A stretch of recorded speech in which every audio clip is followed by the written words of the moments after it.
Halo, jumpa lagi di channel Taumatlab, masih bersama saya Muhammad Arif Taufikin. Di video kali ini kita akan membahas soal Ayo Kita Berlatih 1.4 yang terdapat pada buku matematika kelas 7 semester 1. Sebelum kita mulai pembahasannya, saya ingatkan jangan lupa untuk klik tombol subscribe. Oke, langsung saja kita mulai untuk pembahasannya. Nomor 1, soal pilihan ganda. Taksiran terdekat untuk nilai yang bersesuaian dengan titik P pada garis bilangan adalah. Nah, di sini ada titik P itu berada di antara garis 1 sampai 2 ya. Nah, misalkan kita ukur nih panjang garis 1 sampai garis kedua itu segini, misal kayak gitu. Terus kemudian kita ukur juga jarak dari 1 ke P itu seberapa. Nah, segini ya, jarak 1 sampai P itu kalau kita hitung jaraknya dan kita bagikan ke sepanjang garis 1 sampai 2 ini ternyata ada 5 bagian nih. Ada 5 bagian nih. 1, 2, 3, 4, 5. Sampai kedua satu garis ini kita bagi dengan ukuran jarak 1 ke P, ternyata bisa terbagi sebanyak 5 bagian. Nah, misal jarak 1 ke P ini ukurannya 1. Terus satu garis dibagi sebanyak 5 bagian. Banyak 5, berarti 1 bagi 5 yaitu 0,2. Nah, berarti setiap titik dari pembagiannya ini nilainya 0,2. Ini juga 0,2. Ini juga 0,2. Ini juga 0,2. Nah, jadi karena ini mulanya 1 ke P itu berarti 1 ditambah 0,2. Jadinya 1,2. Kalau 1 ke titik ini misal, 1 ke titik ini berarti 1 ditambah 1 ke sini dulu 0,2 tambah 0,2 ditambah 0,2 berarti 1,6. Nah, jarak 1 sampai ke titik merah ini 1,6. 1 sampai ke sini berarti 1,8. 1 sampai ke sini berarti 2, kayak gitu. Nah, tadi kan yang ditanyakan titik P pada garis bilangan. Taksiran terdekatnya ya 1 ke P berarti ya ini 1,2. Tuh. Ini ya jawabannya. Lanjut ke soal nomor 2. Seorang pelari mampu menempuh jarak sejauh 300 meter dalam waktu 8 menit. Berapakah rata-rata kecepatan pelari tersebut dalam meter per detik? Nah, di sini ya, yang dimintakan meter per detik nih. Untuk perhitungan yang ada satuannya kayak gini, kita harus jeli dalam satuannya. Kalau satuannya nggak sama, itu belum bisa kita hitung, harus kita samakan dulu. Di sini kan yang diketahui jaraknya itu 300 meter, 3000 meter. Kemudian waktunya itu 8 menit kan, masih dalam menit nih. Sedangkan yang diminta itu meter sama detik. Ini meternya udah sesuai, menitnya belum. Maka dari itu ini kita harus ubah dulu. 1 menit itu sama dengan 60 detik. Kalau 8 menit berarti ya 8 dikali 60 sama dengan 480 detik. Nah, kalau udah satuannya udah sesuai dengan yang ditanyakan baru kita hitung. Yang dimintakan rata-rata kecepatan. Rata-rata kecepatan itu rumusnya K kecepatan sama dengan jarak dibagi dengan waktu. Tinggal kita masukkan jaraknya berapa? 3000, waktunya yaitu 480. 3000 dibagi 480, ini nolnya bisa kita coret, tinggal 300 bagi 48. Yaitu 6,25 meter per detik, meter per sekon, singkatannya kayak gini. Jadi jawabannya yaitu yang B. Oke, mudah kan? Lanjut soal nomor 3, pecahan yang sesuai untuk menyatakan bagian yang terarsir pada lingkaran berikut adalah. Oke, kita ingat lagi konsep lingkaran ya. Oke, misalkan nih ada sebuah lingkaran, ini terarsir penuh, ini berarti nilainya satu lingkaran. Gitu. Terus kemudian ada lingkaran, kita potong menjadi 4 bagian. Nah, dalam pecahan, namanya aja kan pecahan.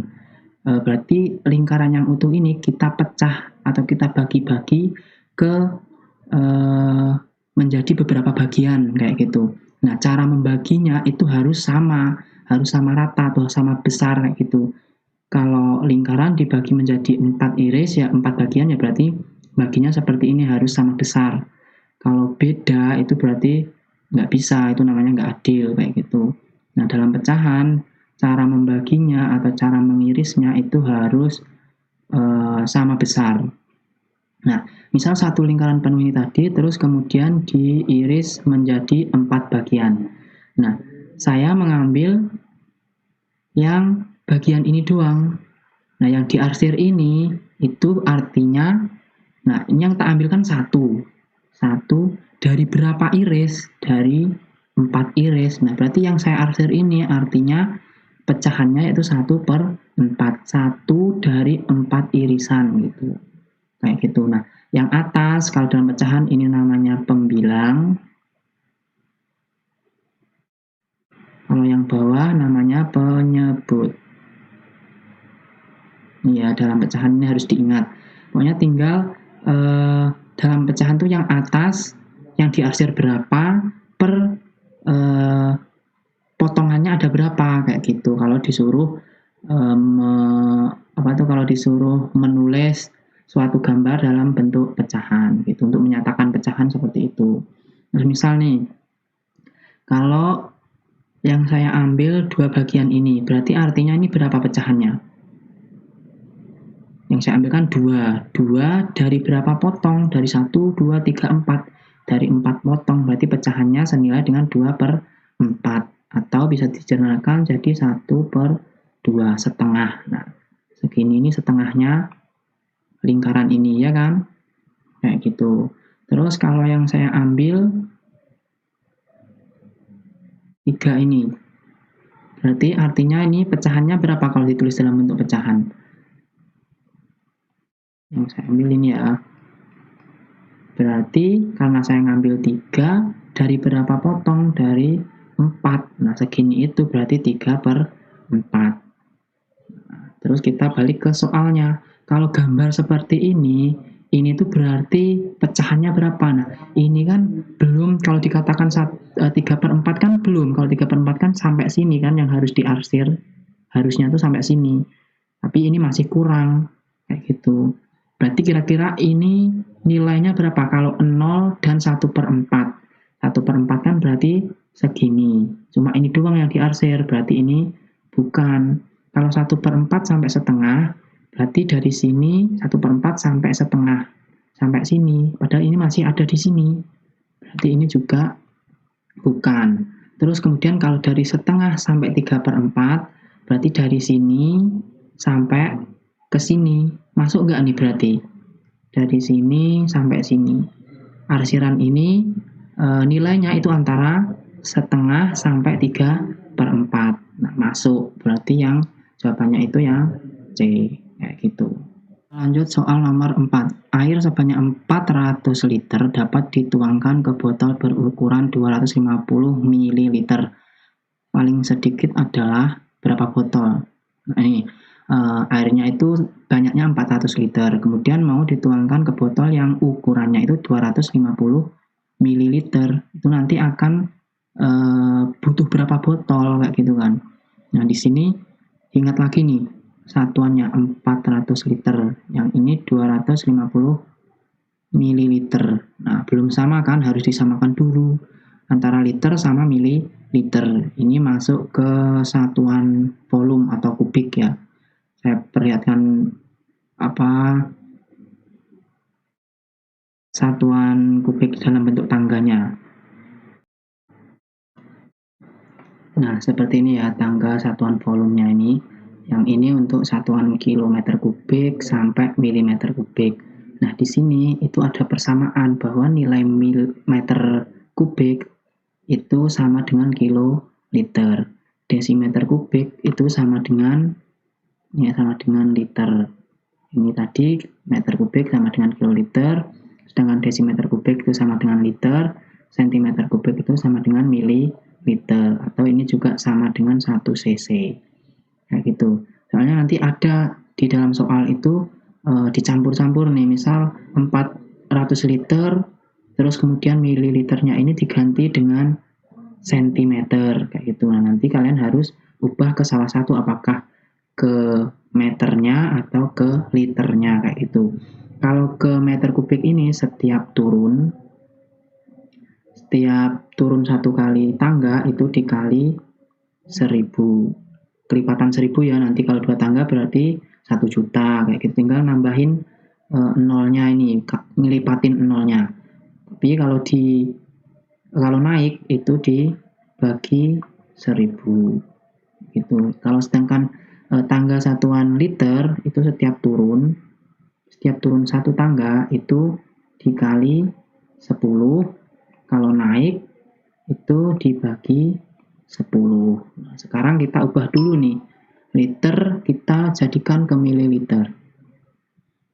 400 liter sama dengan liter ke mililiter itu turun kan, turun berapa? 1, 2, 3. Karena setiap kali turun satu tangga itu 10, berarti 3 kali tinggal nolnya tambahin 2, kayak gitu. Berarti dikali 1000, 400 kali 1000 sama dengan 400.000 mililiter.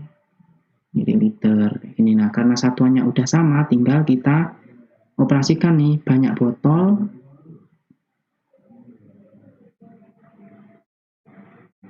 Karena tadi 400 liter itu akan dimasukkan atau dituangkan ke 250 ml, berarti dibagi-bagikan kan, berarti 400.000 ml per 250 ml.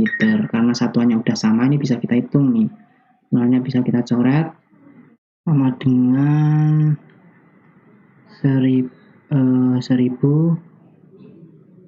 1600 gitu ya, 600 botol. Jadi jawabannya yaitu yang C. Oke, lanjut soal nomor 5. Di antara ukuran waktu berikut yang menyatakan durasi waktu paling kecil adalah ada 1 hari, 20 jam, 1800 menit, 90.000 detik. Nah, untuk mengetahui mana yang paling banyak durasi waktunya, itu satuannya harus sama semua nih. Ini ada satuan hari, ada satuan jam, ada satuan menit, ada satuan detik. Kita harus samakan dulu. 1 hari itu ada 24 jam. 1 jam itu ada 60 menit. 1 menit itu ada 60 detik. Sedangkan 1 hari sendiri kalau kita langsung jadikan detik itu ada 86.400 detik. 1 jam jika dijadikan detik itu ada 3.600 detik. Nah, ini yang paling enak itu kita jadikan satuannya ke detik semua. Nanti tinggal kita ngalikan. Kalau kita jadikan ke hari, karena naik kan, berarti itu nanti kita bagi. Susah nanti kalau membagikan, enak ngaliin daripada bagiin, kayak gitu. Oke, yang A, 1 hari. Ini tadi kan udah nih, 1 hari itu ada 86.400 detik. Terus yang B, 20 jam. Kalau kita jadikan detik, karena 1 jamnya 3.600, berarti kalau 20 jam ya berarti 20 dikali 3.600. Sama dengan berapa nih? 72.000 detik. Oke, yang C 1800 menit. 1800 menit. Jadi 1 menit kan 60 detik. Berarti kalau 1800 menit berarti ya 1800 dikali 60 sama dengan berapa nih? Nolnya 3 ya. 1, 2, 3. 8 kali 6, 48. 1 kali 6, 6 tambah 4, 10. Berarti sini nih 108.000 detik. Sedangkan yang D itu kan sudah dalam bentuk detik, berarti nggak perlu dirubah, ada 90.000 detik. Nah, karena satuannya udah sama semua nih, berarti tinggal kita pilih tadi apa? Yang menyatakan durasi waktu paling kecil. Paling kecil berarti ini kan 86.400, 72.000, 108.000, 90.000. Berarti yang paling kecil yaitu yang 20 jam. Oke, untuk video kali ini cukup sampai di sini dulu. Kita lanjut di video selanjutnya untuk pembahasan soal yang berikutnya. Oke, saya ingatkan lagi, jangan lupa untuk klik tombol subscribe, like, dan juga share ke semua orang agar video ini bermanfaat bagi banyak orang.